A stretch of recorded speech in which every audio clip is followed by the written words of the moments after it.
Hello, I'm Lauren Green, and you are in the strategy room. America is counting down the hours until the first presidential debate tonight, which will feature unprecedented tension from both sides of the fence. Will this intensity be helpful or draw attention away from the real reason for the event? Joining me now are professor at Iona College and strategist at Applied Techonomics, Jeannie Zaino, and Republican strategist Brian Morgenstern. Welcome to you both. Thank you. Okay, Jeannie, let me start with you. A lot of a Super Bowl almost hype around this debate tonight. I mean, what do you make of that? Yeah, it's incredible. I mean, they're saying 120 million people may watch. Even apparently ESPN and the NFL football has given up on trying to get an audience for Monday Night Football because they're just giving in, and it looks like the audience is going to be huge for this. You know, I think that it's really great that so many people are interested. I do think, however, we have to be very careful because, you know, there's a lot of discussion back and forth about whether these debates matter. In an election this close, they really can. But historically, they don't move the numbers as much as I think the hype would portend. So I think we have to be a little bit careful about that. But that said, I'm thrilled so many people are interested. I'm incredibly excited to see how it goes. Now, Brian, one thing that's interesting is that both camps are sort of rumored to be inviting rivals of their opponent, sort of just to upset their game. I mean, is this a good strategy, or is it just dirty play? Oh, with the Clinton campaign inviting Mark Cuban and threatening to invite Jennifer Flowers. That actually was more interesting. Oh my gosh, this is like a couple of WWE wrestlers trash talking before the game, before the match, trying to get inside each other's heads. The difference is you usually have one villain and one hero. Here, nobody likes either candidate because their unfavorables are so high.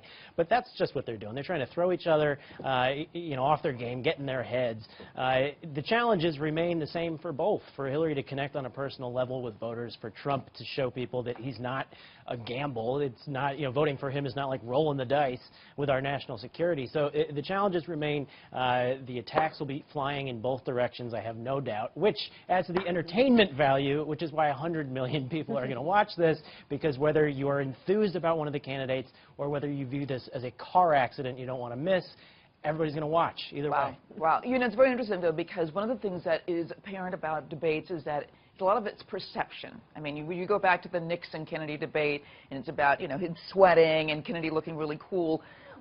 How do you prepare for a debate like this if you are a presidential nominee? And what are the do's and don'ts? Yeah, I'm so glad you said that, because as much as Hillary Clinton and I'm sure Donald Trump to a certain extent are focusing on policy, and they certainly don't want to make a big gaffe, debates are famously very little about substance and very much about perception. And so you can go back, Al Gore sighing, for instance, heaving sighs. Really, in a debate in which, on the radio, people might have thought Al Gore won, he completely lost the audience, right? Yeah. Rick Lazio, approaching Hillary Clinton's lectern in the 2000 senatorial debate in New York, really cost him the election. And, I talked to Rick Lazio the other day. He said, I said, what advice do you have? Stay behind the lectern, he says. So, I mean, he takes it funny. But I think the real do's are to, number one, remember that you are always on the hot seat, regardless of whether you are speaking or not, that you have to be very good in terms of the substance, but this is not at all a game of substance. It is a game of trying to appeal to voters and trying to appeal to both your base and to the middle and the moderates.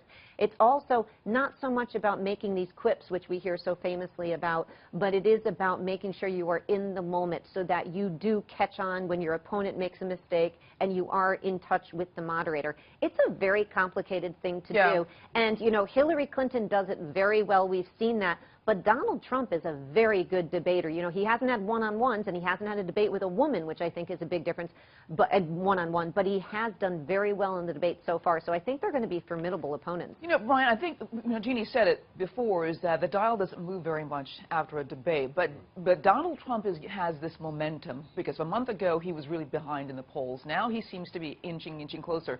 This seems to be his to lose at this moment.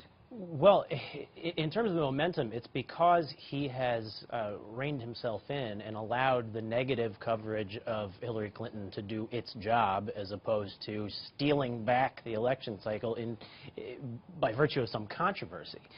So if he can stay on that path to seeming like a credible candidate, then this debate, it may be so boring it'll make our head spin or whatever, but it'll make people think of him as more of a presidential person. And in that vein, he, of course, is the outsider, never held office, and so he needs to show why Hillary Clinton's 30 years of experience at this is actually not good. So he needs to be, you know, showing the poor judgment she's displayed in various contexts, Libya, Iran, and all of the various sort of powder kegs that have sprung up over the last several years, and he needs to use his lack of experience to his advantage, which is not always the easiest thing to do.